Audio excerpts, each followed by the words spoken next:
Halo,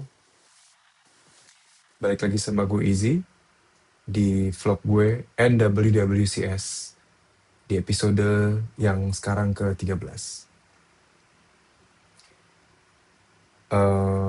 Sebelumnya, gue mau ngucapin terima kasih buat teman-teman yang sudah komen di TikTok, yang sudah komen di IG, yang sudah komen di YouTube juga dan udah menonton YouTube gue juga dan udah menyebarluaskan lah pesan ini. Um, I'm really flattered and thank you so much for everything. Nggak nyangka, ternyata episode kemarin itu bener-bener mengeluarkan orang-orang yang selama ini memendam dan juga selama ini merasakan tertindas dan bertanya-tanya, emangnya gua wajar ya diginiin? Emangnya ini NPD ya? Emangnya ini apa namanya apa lumrah untuk seorang NPD melakukan hal tersebut kepada victim-victimnya atau kepada pasangannya gitu. Banyak pertanyaan yang keluar dari mulut teman-teman semua. Ada yang curhat langsung, ada yang benar-benar merasa kayak terbantu dengan video gue. Terima kasih atas kepercayaannya kepada gue dan lagi-lagi gue ingatkan kepada kalian kalau gue adalah Izzy, gue pelari dan gue juga I'm a mental health survivor atau sekarang masih mengalami mental health issue. Uh, gue di sini membuat vlog ini untuk sebagai cara gue merelief stres, merelief anxiety dan depression gue. Jadi gue bukan mental health professional. Kalau memang kalian membutuhkan opini lebih, gue harap banget kalian datang ke psikolog atau psikiater. Gue di sini mau kalian ngebuka kalian untuk mau bercerita dan juga mau untuk sharing sebelum kalian nanti menuju ke psikolog atau yang lain. Karena nggak semua orang berani untuk ke psikolog, termasuk gue juga dari dulu. Tapi sekarang gue mulai memberanikan diri. So, sebelum gue mulai ke topiknya, itu aja yang mau gue omongin. Gue mau mengutip salah satu pertanyaan dari TikTok ya. Jadi ada pertanyaan dari teman kita, dia bertanya, Kak, orang NPD itu sadar nggak sih kalau mereka itu NPD? Gitu. Jawaban gue, enggak. Mereka nggak sadar. Kenapa gue bisa bilang seperti itu? Karena menurut pengalaman gue, dan juga menurut research yang gue lakukan juga di internet, dan jurnal-jurnal lainnya, orang NPD itu tidak akan merasa kalau mereka itu NPD. Kenapa? Karena mereka lack of awareness. Apa sih lack of awareness? Lack of awareness itu seperti kayak mereka tuh nggak sadar, mereka tuh nggak peduli dengan yang lain. Mereka hanya peduli adalah mereka sendiri. Jadi untuk tahu perasaan orang lain, mereka tuh nggak mau tahu gitu. Jadi untuk tahu perasaan mereka sendiri pun mereka nggak bisa. Jadi orang-orang NPD itu nggak sadar akan dirinya NPD. Yang kedua adalah defense mechanism. Defense mechanism itu adalah di mana pikiran mereka dan jiwa mereka itu melakukan defense to protect their image. Kebayang nggak? Jadi misalkan ada yang bilang, lo tuh NPD lo Zi gitu. Ah enggak, kata siapa gue NPD? Gitu. Itu adalah salah satu self defense mechanism. Dan juga untuk mempertahankan image mereka, yaitu mereka itu adalah misalkan contoh, mereka itu harus ada di spotlight terus. Mereka harus jadi center of attention. Mereka harus dominan, mereka harus superior dalam suatu hubungan atau dalam suatu society. Itulah ciri-cirinya. Mereka nggak akan tahu. Yang ketiga adalah mereka terlalu sibuk untuk menyalahkan orang lain daripada harus mengkoreksi diri sendiri. Keep blaming, keep blaming. Ada satu kesalahan, ada satu keburukan, mereka tidak akan menyalahkan diri mereka sendiri dulu. Atau ya udah deh, ini kayaknya salah gue deh. Gue minta maaf ya. itu nggak akan kalian dapetin. Karena mereka terlalu busy untuk menyalahkan orang lain. Yang terakhir, mereka percaya kalau mereka adalah yang paling benar di antara yang lain. Sifat itulah yang ngebuat narcissistic level mereka tinggi dan mereka mengintimidasi yang lainnya. Tapi ada satu lagi, gue lupa satu lagi nih. Mereka sangat tergila-gila dengan external validation. Misalkan contoh, dalam satu society, oh ini Pak Izzy ternyata orangnya wibawa, kuat, begini, gini, gini untuk memimpin RT misalnya gitu. Nah mereka tuh selalu mengharapkan itu. Tapi once kalau mereka merasa ditekan, oh mereka nggak akan bisa. Mereka akan langsung defense mechanism, mereka menyalahkan orang lain lagi. Nah mereka haus untuk external validation.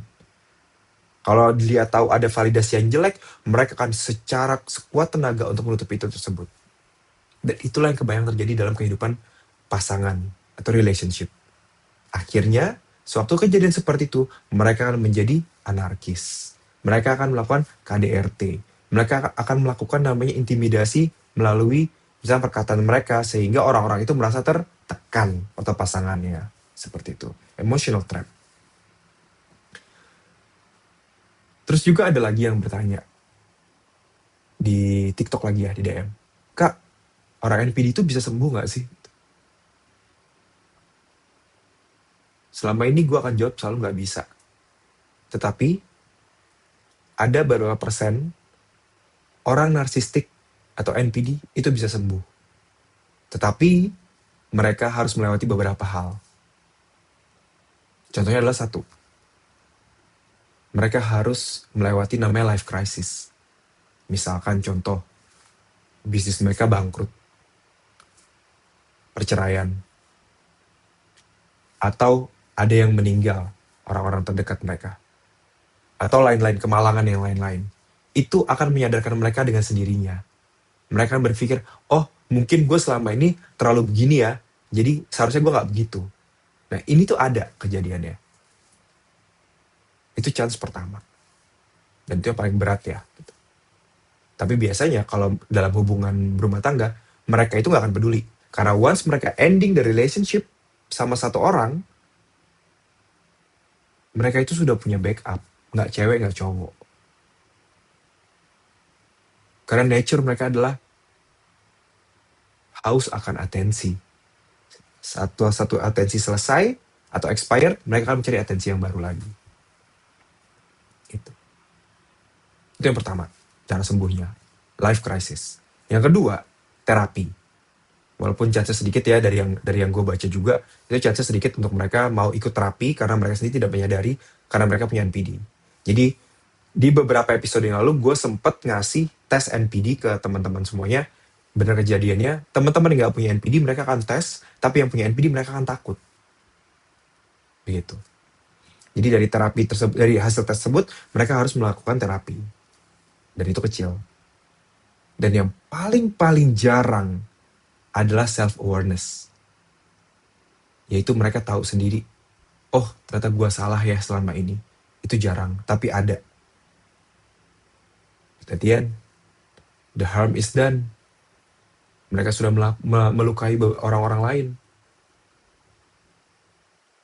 Jadi apakah memang masih worth it untuk ditunggu berubah? Atau bagaimana? Itu pertanyaannya. Mungkin teman-teman bisa bantu jawab di kolom komen TikTok atau IG atau YouTube mengenai ini. Dan yang terakhir yang mau gue bahas adalah bagaimana cara kita sembuh dari luka ini. Gak bisa. I'm really sorry. Di beberapa episode terakhir gue bilang gak bisa.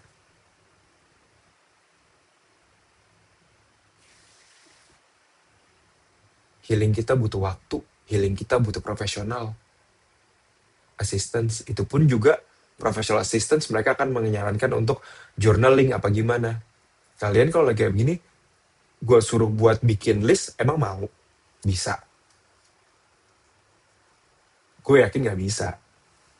Karena kita udah terlalu masuk ke dalam emotional trap dan udah masuk ke dalam dunia yang bener-bener kita itu nggak mau ada di situ.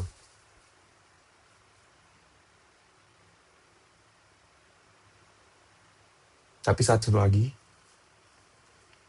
yang sekarang pun gue lagi coba dan yang sekarang pun gue lagi jalanin adalah gue akan bikin list kecil entah di handphone atau apa. Jadi sewaktu gue merasakan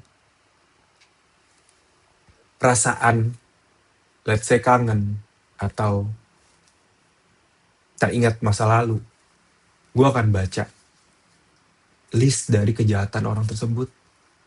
Atau list, jangan kejahatan kita ngomongnya, list dari perlakuan orang tersebut yang melukai gue.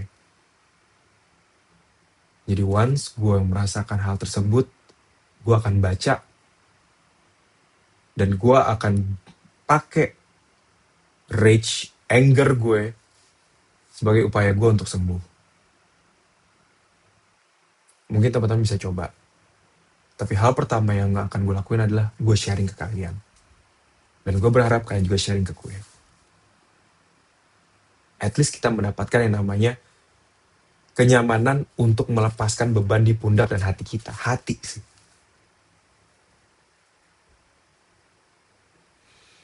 Okay? Once again guys, thank you so much for tuning in my vlog. Sekali lagi, call me, DM me, WhatsApp me, anything. Kapanpun. Kalau kalian lagi merasa sedih atau kalian lagi merasa drop, gue akan sebisa mungkin menjawab dan mendengarkan kalian. Karena gue senang mendengarkan kalian bercerita, karena berarti kalian percaya sama gue. And last but not least, if you think no one love you, I'm here, I love you. So, kita akan bahas lagi mengenai NPD lebih dalam lagi di next episode. Thank you and ciao.